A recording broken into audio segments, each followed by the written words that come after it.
दोस्तों, आज हम बात करेंगे एक ऐसे देश की जो दुनिया को नई दिशा दिखा रहा है, बुर्किना फासो। यहां हर बार कुछ ऐसा होता है जो बाकी दुनिया से बिल्कुल अलग लगता है। कभी यहां के नेता इब्राहिम ट्राओरे रेगिस्तान में लाखों खरगोशों को छोड़कर पर्यावरण को नई जिंदगी देते हैं, जिससे मिट्टी की उर्वरता बढ़ती है और जैव विविधता मजबूत होती है। कभी वे रेत के बीच में कृत्रिम नदियां बनाकर सूखे इलाकों को हरा भरा कर देते हैं, जो न सिर्फ पानी की समस्या हल करती है बल्कि स्थानीय अर्थव्यवस्था को भी मजबूत बनाती है। ये विचार इतने अनोखे हैं कि वैज्ञानिक भी हैरान रह जाते हैं। आखिर इतनी रचनात्मक सोच कहां से आती है? अब आइए उनके सबसे चर्चित प्रोजेक्ट पर, पुराने टायरों से पुल बनाने की तकनीक। जहां दुनिया स्टील और कंक्रीट के महंगे पुलों पर अरबों खर्च कर रही है, वहां इब्राहिम ने एक सस्ता और पर्यावरण अनुकूल तरीका निकाला है। सोचिए, हर साल करोड़ों टायर कचरे में फेंके जाते हैं, जो न तो गलते हैं और न सड़ते हैं। अगर इन्हें जलाओ तो हवा जहरीली हो जाती है और निपटान पर सरकारें भारी रकम खर्च करती हैं। लेकिन इब्राहिम ने इन्हें कचरे से खजाने में बदल दिया। उनका तरीका सरल लेकिन प्रभावी है।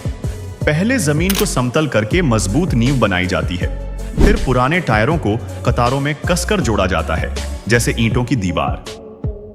हर टायर के अंदर कंक्रीट और सीमेंट भरा जाता है, जो सूखकर पत्थर जैसा सख्त हो जाता है। इन ब्लॉकों को परत दर परत जमाया जाता है और जहां ज्यादा वजन आएगा, वहां अतिरिक्त परतें डाली जाती हैं ताकि लचीलापन और ताकत दोनों बढ़े।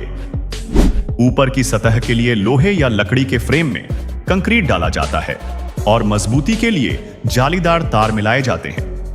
नतीजा, एक ऐसा पुल जो न सिर्फ सस्ता है बल्कि स्टील के पुलों जितना मजबूत और पर्यावरण को बचाने वाला भी। ये पुल सिर्फ रास्ता नहीं बल्कि जिंदगी का पुल है। दूर दराज के गांव शहरों से जुड़ेंगे, किसान अपनी फसलें आसानी से बाजार पहुंचा सकेंगे, बच्चे स्कूल जा सकेंगे और मरीज अस्पताल पहुंच सकेंगे।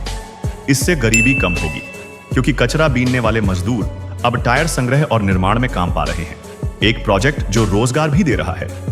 वैश्विक स्तर पर देखें तो ये विचार इको फ्रेंडली विकास का नया चेहरा बन रहा है। कई यूनिवर्सिटी में इस पर शोध हो रहा है और विशेषज्ञ इसे हरित क्रांति कह रहे हैं। यहां तक कि बड़े देश जैसे चीन भी इससे प्रेरित होकर अपनी सड़कों में रबर का इस्तेमाल कर रहे हैं। उदाहरण के लिए, इब्राहिम ने टायरों से सड़कें भी बनाई हैं।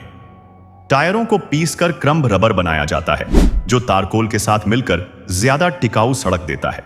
ये सड़कें बारिश में नहीं टूटती, भारी ट्रकों का वजन झेलती हैं, शोर कम करती हैं और गाड़ियों की ईंधन खपत भी बचाती हैं। शुरू में लोगों ने इसे पागलपन कहा, लेकिन अब यह कामयाब मॉडल है जो दुनिया को दिखा रहा है कि छोटे देश भी बड़ा बदलाव ला सकते हैं।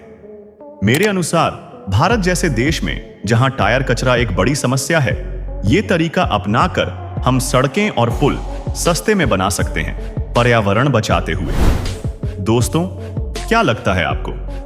क्या यह मॉडल पूरी दुनिया में फैल सकता है? अपनी राय कमेंट्स में बताएं। वीडियो लाइक और शेयर करें और चैनल सब्सक्राइब करें ताकि ऐसे अनोखे विचार आपके पास पहुंचते रहें। धन्यवाद।